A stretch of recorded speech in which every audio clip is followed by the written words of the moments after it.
Hello YouTube. This is the second time me recording this video because of all the wind chill over here. Hopefully it doesn't get too loud. In this video I want to talk about how upper lower is the superior program for bodybuilding. Caveat depending on your goals.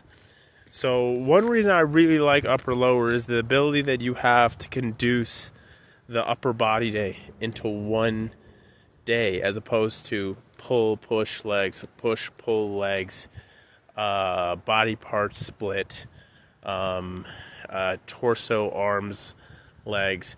I think that when you split it up in that fashion, well, one, it means that even though you think you're raising your training frequency, you're lowering your training frequency to an extent. Because what actually happens is that if you do that, it's going to force you into a split where between hitting the body parts, you might take 96 hours, right? And not all muscles require 96 hours to recuperate. So if you do something like a pull-push legs or push-pull legs, by the time you hit the second push session, it takes you 72 hours. To hit the next one, it's going to take you 96 hours. And that's not necessary. Right, especially if you're training smaller muscles and they recuperate faster. Now, you could say an upper lower is going to be the same sort of thing. But if that is the case, if you are going to run an upper lower in the way that like you're doing it just twice a week, and maybe not asynchronous where you're doing it every 3 days, or some people will do it even with higher frequencies, then I would say this: well, why not just condense the upper day into one day?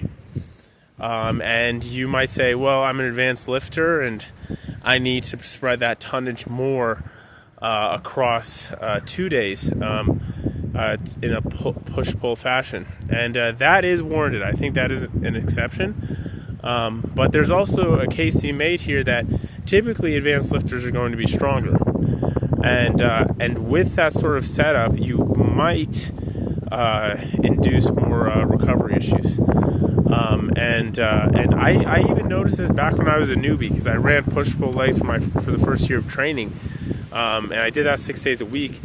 By the end of that first year, my body was just crushed. Like I couldn't run that program anymore. I ran to the ground. So one of the reasons why I never returned to that program, even though right now my programming knowledge is better and I probably wouldn't find myself in that rut, I realize it's not ideal for my current scenario.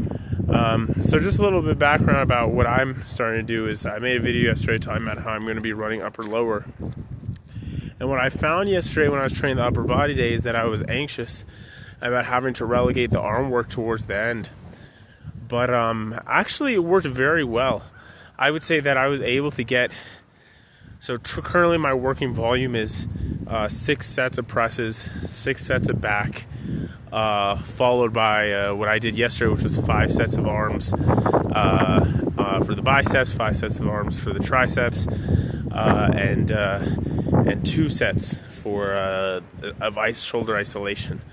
And I thought that was it felt like the right amount of work. It's a lot less volume than I would typically do, but right now I just want to find what the baseline is, the minimal volume that I need to grow, and then I'll go from there.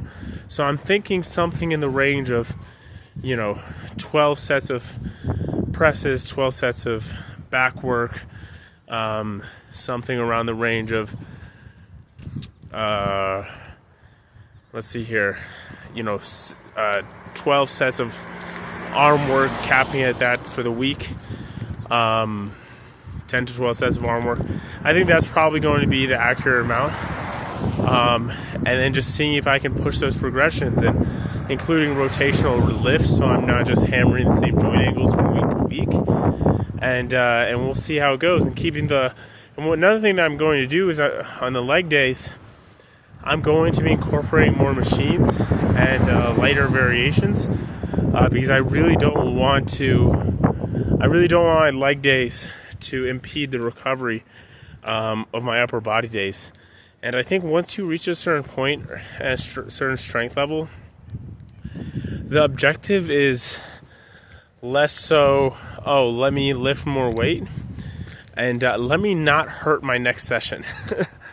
And this is why, actually, for the first time ever, All my presses yesterday were done with a pause, and that's something that I remember doing a little bit as a newbie lifter. I wasn't really doing pauses, but I would do like pause bench, 3 sets of that. I would do paused whatever sort of lifts, and I sort of got away from that. But what I really realized yesterday is that, okay, if we understand that the process that we're involved here in is in order to build muscle, right? Like the objective is to build muscle. That's the task at hand, and like our process is based on that objective. Then we have to be like, okay, well, to build muscle, what does that really mean? And people conflate that with adding weight to the bar. It is true that progressive overload is one way to build muscle, but the only reason progressive overload is one way to build muscle is because mechanical tension is the way to build muscle. And there's a lot of research that corroborates this, but that seems to be the prime growth factor in hypertrophy training. And so if you say, hey, mechanical tension is what I'm after here to grow my muscle, then you realize that an aspect of mechanical tension, which is the tension that you put on a muscle through stretch and force, the force applied, means that obviously if you progressively overload, if you add weight over time or reps or some other or something else like a tempo, that can be a means of progressive overload, i.e. mechanical tension, i.e. bigger muscles.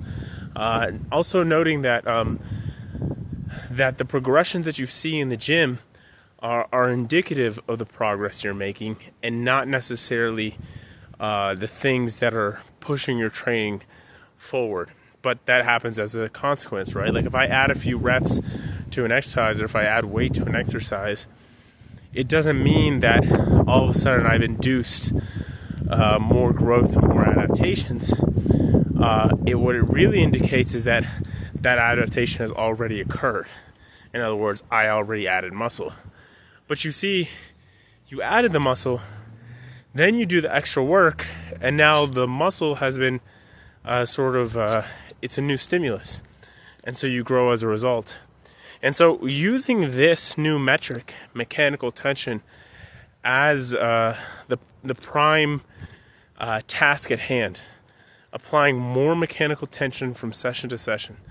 If you do that, and actually not more, the right amount, because you can go in and you can hammer your legs at 20 sets tomorrow, right? Is there going to be growth involved? For the short term, yes. For the long term, no. So understanding that this is a long-term process. Understanding it's a long-term process and that you need the right amount of mechanical tension. And when you use that metric, then you stop going into your programming like, oh, I'm going to hammer myself today, and more like, I'm going to give myself the right amount of dosage. You know, it would be the difference between, I have a fever, I'm going to go take in 10 pills of Advil, right, or something like that, as opposed to like the prescribed one. So that's very important. Now it's like, okay, well, what if this analogy of the Advil is right? Do I want to take Advil? Do I want to take a leave? Do I want to take whatever? Because at the end of the day, you want the best process to get you to where you're headed, and that could be your split. But this is the part that I want to say, that oftentimes it has to do with the lift selection and the technique that you use. And I think this is what I neglected for so long, and that's that the lifting technique that you use is what really gets you better results. And I noticed this yesterday as I was really focusing on certain muscles that I was training, as opposed to focusing more on beating last week's numbers.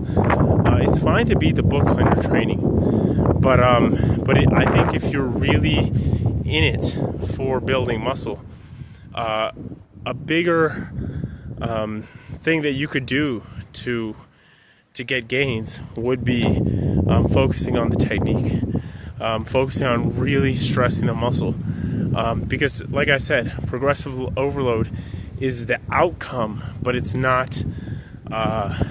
It's the outcome that happens over the time, but it's correlative, or it happens because you put tension on the muscle, right? And so if the dial doesn't move up over time, if the tension doesn't move up, if the numbers don't move up on the bar, then you know you have a problem with the training. You need to relook at your intensity, your volume, your frequency. But the baseline should be, I have proper bodybuilding technique on these exercises. The baseline should be, I'm getting enough food and sleep outside of the gym. The baseline should be that my split is adequate enough to where I'm hitting the muscles frequent enough, or not too frequent, and able to make a program. So as long as you have your baseline set, that's when you can start looking at all these other variables. But most people don't have the exercise selection, the programming, the food, the sleep. Like, those baselines aren't set, right? And those are the basis. That's the basis of building muscle. That's like the basis of, those are like floorboards, right? So you want your floorboard set before you can build a house. And this is very similar. And the reason why the technique is so important is that you can build like the floorboards of a house, but if you build it out of concrete, right, like that's not the same as using hardwood, right? And that's really what we're talking about here, is that you want to make sure that your programming is fleshed out. You want to make sure that you're, like yesterday, for example, camber bar bench press, I did that with closer grip because I wanted to focus on the triceps. It was pretty deliberate. So I did a closer grip, slower negative, pause at the bottom, faster concentric. Like, the way that I did it was very methodical. I also did a large press style, so I had my legs up, which added a range of motion. The amount of work my triceps had to go through on that press is going to be more than any other press in that gym, with the exception of some machine-based presses or dips. So it was methodically done, and I think that's what the best bodybuilders are doing. Yes, there is a point in time where hoisting weights is good and maybe even necessary, but I think that's not the optimal approach. And I'm not saying, hey, go out there and be a cyborg, right, and do all this like stuff that the people on roids are doing, but I think being very methodical is the best approach to your training. And then after I did that, slow dips all the way to the bottom, pause at the bottom, explode back up. It wasn't really like heavy weights or anything. It was just like focusing on the muscles. Same thing, picking the machine-based back exercises, full range of motion, stretching it, doing a single arm at a time, ending the session with 2 basically bicep curls, different curls, 2 different arm push downs where I'm getting my hand all the way back. I think thinking more about your training in this fashion and training the muscles is going to be very conducive to your training. I'm going to leave you guys with that. I'll give you some more updates on the training as time goes by. Talk to you guys later.